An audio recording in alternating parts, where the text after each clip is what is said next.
फिसलती जुबान की, अमर्यादित भाषा की, और गाली के साथ साथ मैं बात करूंगा ताली की भी। यहां मॉरल साइंस का कोई मैं लेक्चर नहीं देने वाला हूं आज कि अरे जुबान कितनी बिगड़ रही है नेताओं की, कैसे कैसे बोल हैं, प्रधानमंत्री को मां की गाली दी जाती है दरभंगा में, वहां से यह विमर्श एक बार फिर शुरू हुआ। और बीजेपी के प्रदेश अध्यक्ष बिहार में वो तो आंसू बहाते दिखाई दिए, टप टप टप करके आंसू गिरने लगे। खुद पर हत्या का आरोप है, प्रशांत किशोर आरोप लगा रहे थे, किसी मां, किसी बहन, किसी पत्नी के शौहर को मार दिया, आंसू बहाए जा रहे हैं। और जो गाली दी गई वो तो भद्दी थी, उसकी कोई जगह नहीं है सभ्य समाज में। लेकिन जब दूसरों पर उंगली उठाओ तो कुछ उंगलियां आपकी तरफ भी जाती हैं क्या? कांग्रेस की विधवा से लेकर जर्सी गाय और बछड़ा और 50 करोड़ की गर्लफ्रेंड, ये शब्द भी इस्तेमाल किए गए थे। अब दूसरी तरफ से कहा जाएगा ये हो रहा है, ये एक मुकाबला हो रहा है राजनीति में कि मौत का सौदागर, खून का दलाल, रावण, न जाने कितने संज्ञाओं से, भद्दी गालियों से नवाजा गया प्रधानमंत्री मोदी को। पर बात प्रधानमंत्री मोदी की नहीं है। दरअसल हर नेता, हर ऐरा गैरा नत्थू खैरा आजकल गाली गलौज करने पर आमादा दिखाई दे रहा है, और दर्शकों आप यानी कि आम जनता वो भी तो ताली बजा रही है गाली पर।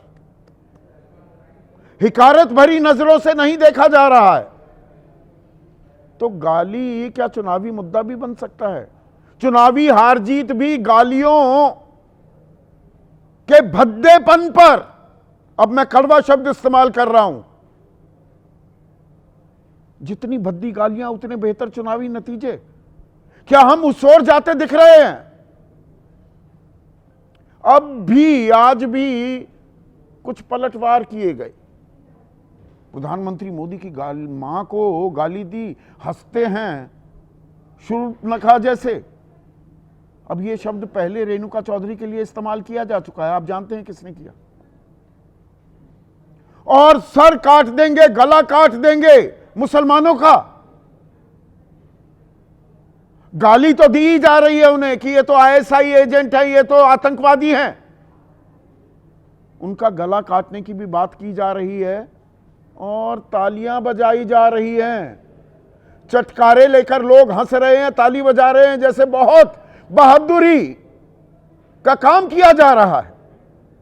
जैसे संसद में एक समुदाय विशेष को बाकायदा गालियां दी गई, ओ भड़वे, ओ कटवे, ओ मुल्ले, ऐसे शब्दों का इस्तेमाल हुआ, एक्सपंज हुए, लेकिन सांसद पर कोई कार्रवाई नहीं की गई थी। तो दरअसल इस हमाम में, राजनीति के इस हमाम में सभी नंगे हैं क्या? और नंगों को देखकर हम भी ताली बजा रहे हैं क्या? यानी हम भी नंगे हो गए हैं क्या? तो आज मैं बात करने वाला हूं गाली की। गाली हमारे विमर्श का एक अहम हिस्सा बन गई है। जब से दरभंगा में प्रधानमंत्री मोदी की मां को गाली दी गई, कोई सिरफिरा कार्यकर्ता था, वो कांग्रेस का है, वो बीजेपी का प्लांट था, ये बात भी अभी तक पूरी तरह से साफ नहीं हो पाई है, लेकिन विमर्श शुरू हो गया और होना भी चाहिए। प्रधानमंत्री, देश के प्रधानमंत्री को गाली तो नहीं दी जा सकती, और खास उनकी मां को क्यों बीच में घसीटा जाए, जो स्वर्गवासी भी हो चुकी हैं। और आंसू भी बहाए गए। वो तस्वीरें आपने देखी, बीजेपी के प्रदेश अध्यक्ष बिहार के आंसू बहा रहे थे। पर ताली एक हाथ से बज रही है क्या? ये गाली वाली ताली जो है, क्या एक हाथ से बज रही है? आज राहुल गांधी उत्तर प्रदेश में थे, रायबरेली। मंत्री हैं उत्तर प्रदेश के दिनेश प्रताप सिंह, लखनऊ प्रयागराज रोड है, वहां पर सड़क पर ही बैठ गए और उन्होंने क्या कहा? सबसे बड़ी चोर का नाम इंदिरा गांधी, जो रायबरेली में चोरी करते पकड़ी गई और उनका चुनाव कोर्ट ने निरस्त कर दिया। अब वोट चोर, गद्दी छोड़, ये नारे विपक्ष बुलंद कर रहा है तो हमें चोर कहोगे, हम भी चोर कहेंगे। चोर के नाती तुम मुझे रायबरेली के लोगों को चोर सिखाने आए हो। एक मंत्री, नेता प्रतिपक्ष, कैबिनेट मंत्री का दर्जा होता है, तू तड़ाक हो गया है शुरू। फिर कभी 55 साल की सेवाओं के बदले राहुल गांधी, प्रियंका गांधी ने वोट नहीं मांगा। जब भी वोट मांगने की जरूरत पड़ती है दादी के नाम पर दे दो, पिता की लाश लेकर खड़े हो जाएंगे। पिता की लाश लेकर आतंकवादियों ने मारा था, पिताजी के नाम पर दे दो। और अब अगली बात सुनिए, जब मोदी अपनी मां को गाली देने वाले दुख से दुखी होता है, संस्कारी हैं ये मंत्री बहुत, प्रधानमंत्री को भी तू तड़ाक ही कर रहे हैं, उनके ही शिखर पुरुष उनकी पार्टी के। तो प्रियंका गांधी बिहार में जाके हा हा हा हा हा हा हंसती है। मैं सुना भी सकता था पर मैं फालतू तवज्जो नहीं देना चाहता इस मंत्री को। जैसे शूर्पणखा हंसती थी कभी, राक्षस जैसी हंसती है। शूर्पणखा शब्द इस्तेमाल किया गया था रेणुका चौधरी के लिए भी, संसद में ही प्रधानमंत्री ने किया था। तो यथा राजा तथा प्रजा भी हो रहा है क्या? और इसमें ऐसा नहीं है कि कांग्रेस कोई दूध की धुली है। मां की गाली से पहले भी बहुत सारी गालियां दी गई प्रधानमंत्री मोदी को, लंबी फेहरिस्त है। मौत का सौदागर कहा गया, सोनिया गांधी ने कहा। भस्मासुर, जयराम रमेश ने कहा। जहर की खेती कर रहे हैं, सोनिया गांधी ने कहा। खून की दलाली, राहुल गांधी ने कहा। मणिशंकर अय्यर ने नीच कहा। जहरीला सांप, मल्लिकार्जुन खड़गे ने कहा। पर बीजेपी की तरफ से भी बहुत कुछ कहा गया, खुद प्रधानमंत्री मोदी की तरफ से कहा गया। कांग्रेस की विधवा, जर्सी गाय, बछड़ा कहा गया राहुल गांधी को। 50 करोड़ की गर्लफ्रेंड शशि थरूर के बारे में कहा गया। नीतीश कुमार के डीएनए पर सवाल उठे। नीतीश कुमार ने बाकायदा चिट्ठी लिख मारी थी कि मेरी माताजी वो तो सार्वजनिक जीवन में थी भी नहीं, उनको क्यों घसीटा जा रहा है। पर यहां फ्री फॉर ऑल हो गया है क्या? WWF चल रहा है क्या गाली का भारत में, राजनीति के नाम पर? यह भी तो अपने आप में सवाल है ना। नाना पटोले कहते हैं बीजेपी को कुत्ता बनाने का समय आ गया है। कुत्ता बनाया जा रहा है। अभी मोहन यादव का बयान आया, कांग्रेस वाले कुत्ता पालते हैं, गाय पालनी चाहिए। बीजेपी वाले कुत्ता पालते ही नहीं, या कुत्ता पालने वाले दरअसल कुत्ते हैं, अब यह कहा जा रहा है इशारों इशारों में। अभी ताजा ताजा बयान आया है मोहन यादव का, मध्य प्रदेश के मुख्यमंत्री का। और संसद में कैसे कैसे शब्द इस्तेमाल हुए।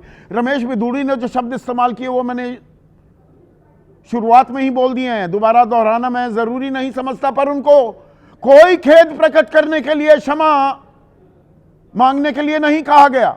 जैसे साध्वी निरंजन ज्योति को 2014 में ही मंत्री बनी भाई, वो रामजादे हरामजादे जैसे शब्द इस्तेमाल कर रही है। हम रामजादे हैं, बाकी क्या हुआ? और इसी के चलते क्या छुटबैये नेताओं के हौसले बुलंद होते हैं। अब सीटी रवि है, एक एमएलसी है बीजेपी का, कर्नाटक में, नाम भी नहीं सुना होगा आपने। वो मद्दूर में था, 100 किलोमीटर की दूरी है बेंगलुरु से। गणेश विसर्जन का कार्यक्रम चल रहा था, पवित्र मौका। वहां क्या कह रहे हैं, कह रहा है, मैं इतना सम्मान क्यों दूं ऐसे व्यक्ति को। वहां पर ये सीटी रवि क्या कह रहा है, मुसलमान बम लगाते हैं, इनको तो हम ISI कहते हैं, हिंदुओं को चुनौती दोगे तो सर काट दूंगा। एक महिला मंत्री के खिलाफ अभद्र टिप्पणी की थी 2024 में, कोई कार्रवाई नहीं होती। दोनों तरफ ऐसा ही है, तू डाल डाल में पात पात।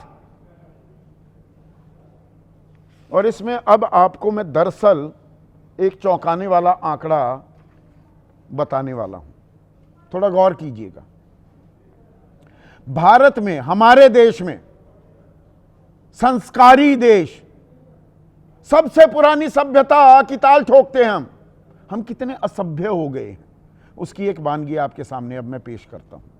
2024 में, पिछले साल, 1165 नफरती भाषण हुए। यह हेट लैब वॉशिंगटन डीसी की रिपोर्ट है, सोर्स भी बता रहा हूं।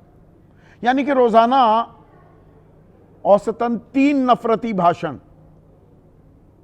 इनमें 1165 में 1147 मुसलमानों के खिलाफ, सिर्फ एक समुदाय के खिलाफ 98.5% नफरती भाषण। किसने दिए होंगे आप अंदाजा लगा सकते हैं। बीजेपी शासित राज्यों में 931 नफरती भाषण हुए, 80% भाषण बीजेपी शासित राज्यों में। विपक्षी शासित राज्यों में 234, 20%। अब खास बात, एक और आंकड़ा, इस पर गौर कीजिए।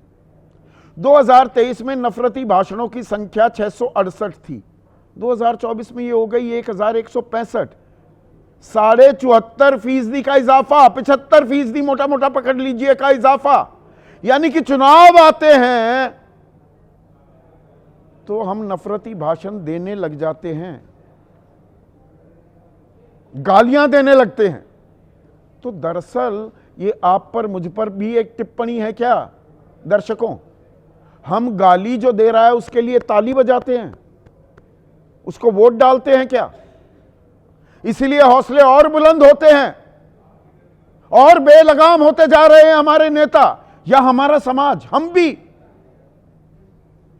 ऐसे में आज का सीधा सवाल, अब आपके स्क्रीन पर, गाली पर हल्ला बोल, नेताओं के बिगड़े बोल और खुल्लम खुल्ला गाली जनता यानी कि आप और मैं बजाएं ताली। और गाली में भी अपने अपने चश्मे से कोई गाली दे दी जाए तो उसको कैसे परोसा जाना है, दोनों तरफ की गालियां खुलकर सामने, आईना वो अक्स राजनेताओं को दिखाने को तैयार नहीं है मीडिया भी, हम भी सहभागी हैं। चर्चा में मेरे साथ बीजेपी की तरफ से प्रोफेसर सौरभ मालवीय, जेडीयू अहम घटक है, उनके युवा चेहरा, उनके राष्ट्रीय प्रवक्ता अभिषेक झा, मलूक नागर हैं, लोकसभा सांसद रह चुके हैं, राष्ट्रीय महासचिव हैं, आरएलडी के राष्ट्रीय प्रवक्ता भी हैं। कांग्रेस की तरफ से उनके राष्ट्रीय प्रवक्ता प्रोफेसर रविकांत पहली दफा मेरे कार्यक्रम में आ रहे हैं। समाजवादी पार्टी के राष्ट्रीय प्रवक्ता राजकुमार भाटी, जाने माने राजनीतिक विश्लेषक अभय दुबे और वरिष्ठ पत्रकार, किताब लिखी है कसारी मसारी, और किताबें भी लिखी हैं, पर ये जब आप आते हैं कोई ना कोई राजनीतिक कसारी मसारी चल रही है। अब गालियों की कसारी मसारी हो रही है। मनोज राजन तो बड़े संस्कारी मंत्री हैं। प्रोफेसर सौरभ मालवीय आपके